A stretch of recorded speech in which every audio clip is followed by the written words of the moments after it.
Our I-Team is fielding complaints about one of America's largest automakers, General Motors. Customers tell us they are facing long delays by GM in delivering parts for damaged vehicles. A frustrated woman in Downey reached out to the I-Team to share her story, and consumer investigator Randy Mack had her back. Never mind the vehicle Jennifer Fierros is driving now, she's not a compact car type of woman. I've always loved Silverados. A pickup truck, that's Jen's style. And last July, she bought this brand new 2019 Silverado. So the truck was parked here. Literally an hour after driving her new ride off the lot and parking outside her home, she heard a noise. I ran outside and I was just like, I didn't have any words. A drunk driver came and hit my vehicle along with a couple neighbors. This police report confirms the driver was cited for intoxication.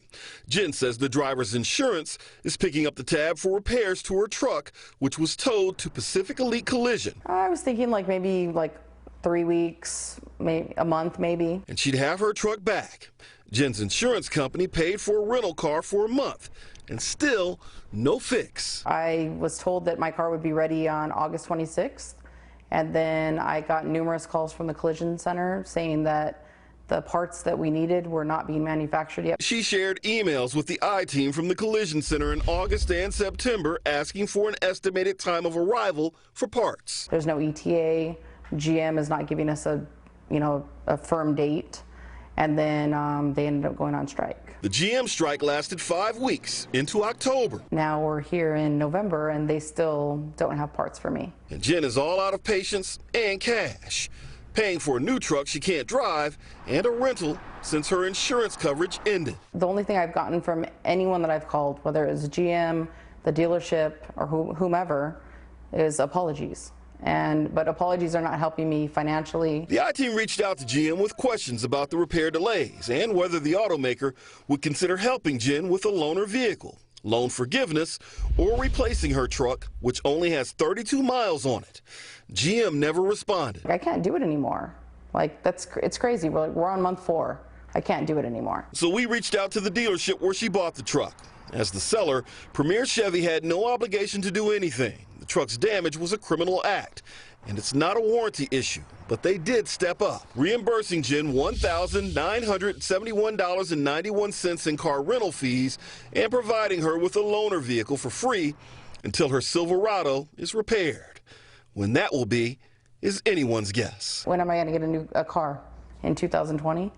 And it's crazy to me. It sounded crazy at the time, but here we are. Jen actually got her truck back in late December, but it wasn't fixed right. So it had to go back into the shop and wasn't returned to her until January 11th. Regarding the delays, GM says that they had a backlog on parts and the unforeseen circumstance of a strike. In a statement to the I-Team, a GM spokesperson says, as far as GM is concerned, it's our belief that the customer is completely satisfied. So would you describe yourself as completely satisfied or completely unsatisfied? Unsatisfied with them, with GM Corporate. Jen says GM Corporate offered her nothing but excuses and apologies. She's left with a significantly devalued truck and says that's how she feels as a GM customer, devalued. You think you buy another one after this? Probably not, no. I don't think I'll be going back to Chevy.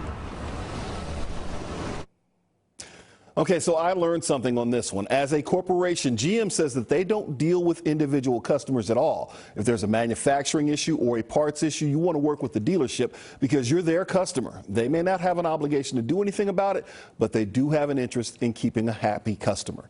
As always, if you have a consumer problem you can't resolve, I've got your back. Just go to NBCLA.com/Randy and fill out our form.